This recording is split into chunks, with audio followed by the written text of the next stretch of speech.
नमस्कार। मैं आपका स्वागत करता हूं मेरे चैनल पर, जहां हर रात हम आपको ले चलते हैं एक ऐसी दुनिया में जहां डर और रहस्य आपका इंतजार कर रहे हैं।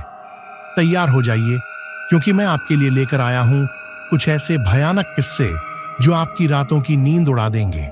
तो चलिए शुरुआत करते हैं इस डरावने सफर की। 17 साल हो गए स्टीयरिंग पकड़े पकड़े। अब तो हथेली की लकीरें भी टायर जैसी हो गई है। मैं ज्यादा बातें नहीं करता, लेकिन उस रात जो हुआ वो सीने में दबाए रखा नहीं जाता। मैं घर से निकला था अंधेरा होने से पहले। सरोजा दरवाजे पर खड़ी थी, कुछ नहीं बोली, बस मेरी तरफ देखती रही। बेटी नैना अंदर सो रही थी, बुखार में तपती हुई। मैंने मन में कहा, बस ये चक्कर कटाऊं, फिर छुट्टी लूंगा। ट्रक में सेब भरे थे, जम्मू कश्मीर की तरफ डिलीवरी थी। लंबा रास्ता, पहाड़ और रात। मेरे साथ खलासी था, बद्री, जिसे सब बद्दू कहते थे। दिन में हंसमुख, लेकिन रात होते ही उसकी आवाज बदल जाती थी, जैसे अंधेरे से उसकी पुरानी पहचान हो। जैसे जैसे पहाड़ चढ़ने लगे, मोबाइल का सिग्नल गया। रेडियो में सिर्फ सरसराहट बची। बाहर ठंडी हवा थी, लेकिन अंदर पसीना। ये पहाड़ी सड़कें ऐसी होती हैं, जरा सी चूक और ट्रक नीचे, सीधा मौत की गोद में। रात करीब 11 बजे एक ऐसा मोड़ आया जो नक्शे में तो था, पर असल में कुछ और ही निकला। मैंने मोड़ा, ट्रक चला। 5 मिनट बाद वही मोड़। मैंने सोचा थकान है, दोबारा मोड़ा, फिर वही।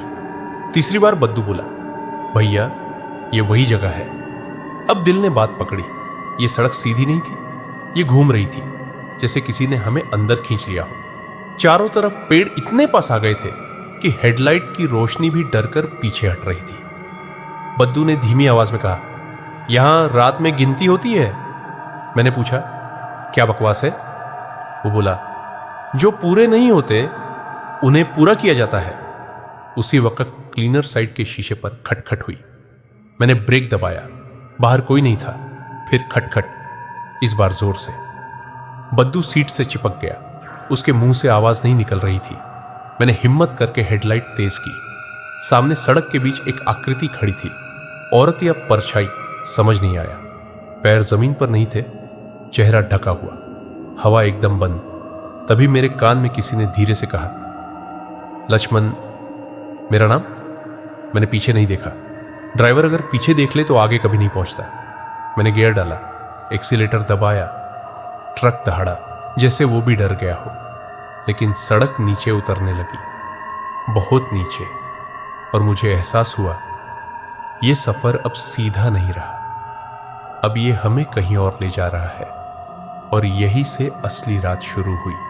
ट्रक ढलान में उतरता जा रहा था, लेकिन मीटर नहीं बढ़ रहा था। मैं बार बार घड़ी देख रहा था, सुई वहीं अटकी थी। समय जैसे हमारे साथ चलने से मना कर चुका था। बद्दू की सांसें तेज थीं। वो बार बार पीछे देखने की कोशिश करता, फिर डर के मारे आंखें बंद कर लेता। रेडियो अचानक अपने आप चालू हो गया। सरसराहट के बीच एक आवाज उभरी, और वो आवाज मेरी औरत जैसी थी। लक्ष्मण देर हो रही है। मेरे हाथ स्टीयरिंग पर और जोर से जम गए।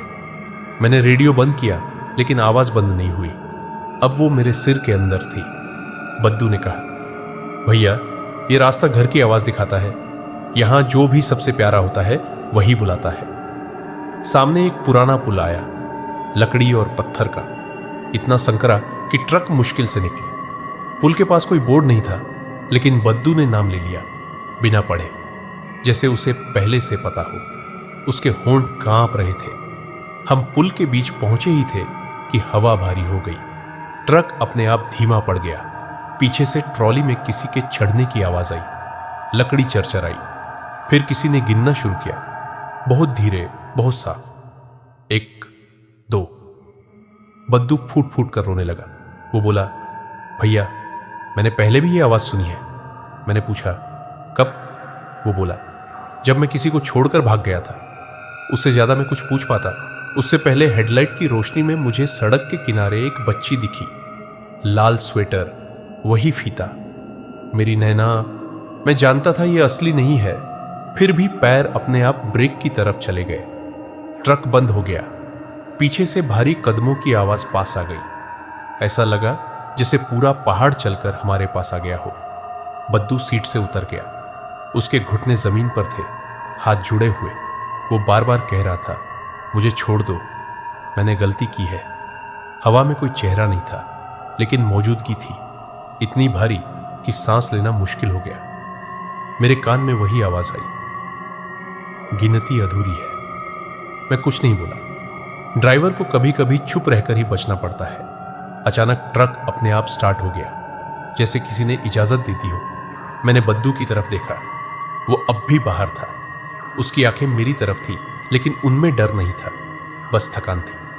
मैंने गियर डाला और ट्रक आगे बढ़ गया। पीछे कुछ नहीं दिखा, पुल खत्म हो चुका था। सड़क फिर से सीधी थी। आसमान हल्का हल्का उजला होने लगा था, लेकिन सीट खाली थी। और मुझे पता था ये रात अभी पूरी नहीं हुई। सुबह की हल्की रोशनी फैल चुकी थी, लेकिन अंदर का अंधेरा वैसे ही बैठा था। ट्रक चल रहा था, सड़क साफ थी, जैसे रात में कुछ हुआ ही ना हो। अगर बगल की सीट खाली ना होती तो शायद मैं भी मान लेता कि सब वहम था। मैंने शीशे में देखा, पीछे ट्रॉली में सेब वैसे ही रखे थे, एक भी टूटा नहीं था। उरी के पास एक ढाबा दिखा। मैंने ट्रक रोका। पैरों में जान नहीं थी, फिर भी उतरना जरूरी था। बूढ़ा ढाबे वाला मुझे देखते ही समझ गया कि मैं रात पार करके आया हूं। उसने कुछ नहीं पूछा, बस चाय रख दी। कुछ देर बाद वो बोला, तुम अकेले नहीं आए थे? मैंने सिर नहीं हिलाया, न मना किया।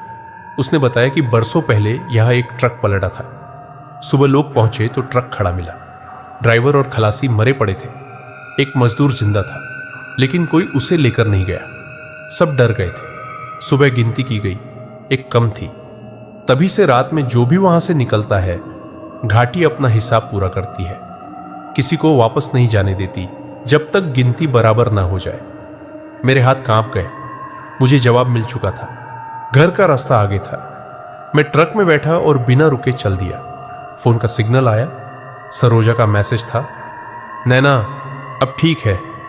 मैंने पहली बार उस सफर में राहत की सांस ली। शाम होते होते मैं घर पहुंच गया। दरवाजा खुला था, अंदर रोशनी थी। सब कुछ अपनी जगह पर था, जैसे दुनिया ने मेरा इंतजार किया हो। रात को जब सब सो गए, मैं बाहर आंगन में बैठा रहा। दूर कहीं से ट्रक के हॉर्न की आवाज आई, बहुत दूर से। रेडियो अपने आप चालू हो गया। कोई आवाज नहीं थी, बस एक धीमी सी फुसफुसाहट। अब बराबर है। मैंने रेडियो बंद नहीं किया, क्योंकि कुछ आवाजें बंद करने से नहीं जाती। और तब से जब भी रात में पहाड़ों पर ट्रक मोड़ता हूं, मैं पीछे नहीं देखता, कभी नहीं।